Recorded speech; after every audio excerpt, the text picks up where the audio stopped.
अगर मैं आपसे एक क्वेश्चन पूछूं कि दुनिया का अब तक का सबसे अमीर इंसान कौन है या था, तो आपके माइंड में ज्यादातर Elon Musk, Bill Gates, Ambani, Jeff Bezos ये सब नाम आएंगे। लेकिन आप गलत हो। एंड हाँ, अगर आप इन सब दुनिया के अमीर लोगों के वेल्थ एक साथ भी मिला दो तो भी ये सब उस अमीर आदमी के वेल्थ के आसपास भी नहीं आते। अगर उसकी वेल्थ कितनी थी ये आपको बताओ तो उसका आंसर है इनकैलकुलेबल। वो इंसान सिर्फ पैसों से ही अमीर नहीं था, बल्कि एक ऐसे दिल का बादशाह था जिसने अपनी दौलत गरीबों में, जरूरतमंदों में लुटा दी। इस आदमी का नाम था मंसा मूसा, जो अफ्रीका के माली साम्राज्य का बादशाह था। इस बादशाह की दौलत इनकैलकुलेबल थी, बट कितनी थी इसका अंदाज उस वक्त आया जब इस इंसान ने 60,000 लोगों को हज कराया।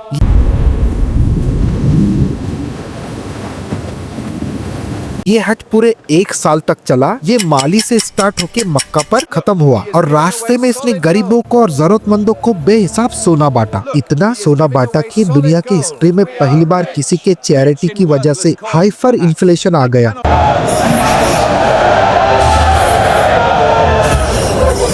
हुआ कुछ ऐसा कि ये राजा जहाँ जाता था वहाँ सोना बांटता था। खास करके अपने 60,000 लोगों के इस हज यात्रा में काहिरा शहर में रुके। वहाँ उन्होंने सोना बांटने में इतनी उदारता दिखाई कि हाइपर इन्फ्लेशन आ गया। इतनी ज्यादा क्वांटिटी में सोना बाजार में आने से उस टाइम सोने का रेट सडनली गिर गया, जिससे अचानक हाइपर इन्फ्लेशन आ गया, जिसको रिकवर होने में 10 साल से भी ज्यादा का टाइम लगा। सलाम है ऐसे बादशाह को जहाँ आज गवर्नमेंट आम आदमी को लूटने में लगी है। ऐसा भी एक राजा होके गुजरा है जिसने अपना सब कुछ गरीबों में लुटा दिया। उसकी ये हज यात्रा जिसमें 60,000 से भी ज्यादा लोग थे, ये शुरू हुई थी ईस्वी सन 1324 में और खत्म हुई थी ईस्वी सन 1325 में। ये कोई मामूली हज यात्रा नहीं थी। इसमें उसके साथ 12,000 लोग तो उसके नौकर थे बस, जो उसके साथ सोना था और सामान था उसकी हिफाजत के लिए। उसके साथ लगभग 80 से 100 के बीच में कैमल्स थे। एक कैमल पर लगभग 135 केजी सोना था। ये सब सोना उसने रास्ते में गरीबों को एज अ चैरिटी ज़कात कर दिया। मगर सवाल ये आता है कि ये बादशाह इतना अमीर कैसे बना। चलो जानते हैं इसकी जर्नी की ये कैसे अब तक का सबसे अमीर इंसान बना।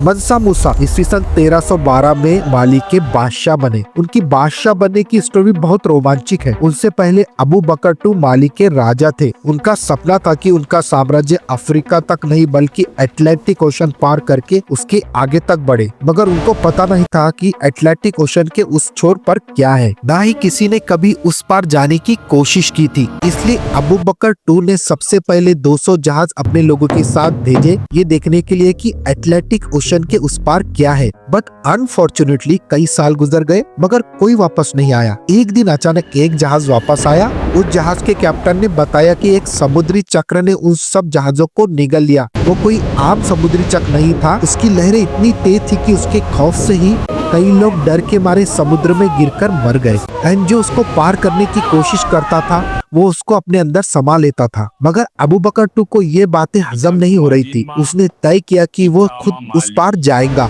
बस फिर क्या था, उसने 2000 शिप, जिसमें 1000 शिप पर उसके आदमी एंड अदर 1000 शिप पर खाना और कुछ काम की चीजें थी, लेकर वो निकल गया।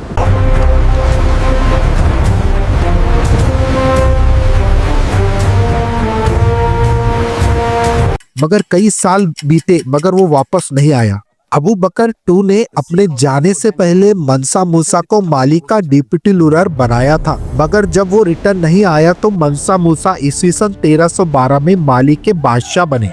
मंसा मूसा के इतना अमीर बनने में 3 चीजों का बहुत बड़ा हाथ है: गोल्ड, नमक एंड कोला फ्रूट। उस टाइम माली के पास दुनिया के सबसे रिच गोल्ड माइंस थे, जैसे बम्बूका एंड बुरे। माली में गोल्ड पर डायरेक्ट रॉयल कंट्रोल था। इन माइंस में जो गोल्ड निकलता था उस पर मंसा मूसा ने हाई टैक्स लगा रखा था। एंड मंसा मूसा ने नमक पर भी हाई टैक्स लगा रखा था। उस वक्त नमक सोने से कम नहीं था, उसकी डिमांड बहुत ज्यादा थी। इनफैक्ट कई जगह तो 1 केजी नमक 1 केजी गोल्ड के बराबर ट्रेड किया जाता था। लोग लिटरली नमक के टुकड़े एज अ करेंसी यूज करते थे। ये हम जो यूज करते थे वही आम नमक था, मगर उस वक्त सहारा जैसे रेगिस्तान में खाने की चीजें खराब होने से बचाने के लिए यूज होता था। कोला फ्रूट की भी उस टाइम काफी डिमांड थी, जिससे इकोनॉमी को बूस्ट मिल जाता था। एक्चुअली ये कोला जो फ्रूट है रेगिस्तान में पानी की प्यास लगने से रोकता था। तो ये थी पूरी स्टोरी मनसा मूसा की, जिसको आज भी उसकी उदारता के लिए याद किया जाता है।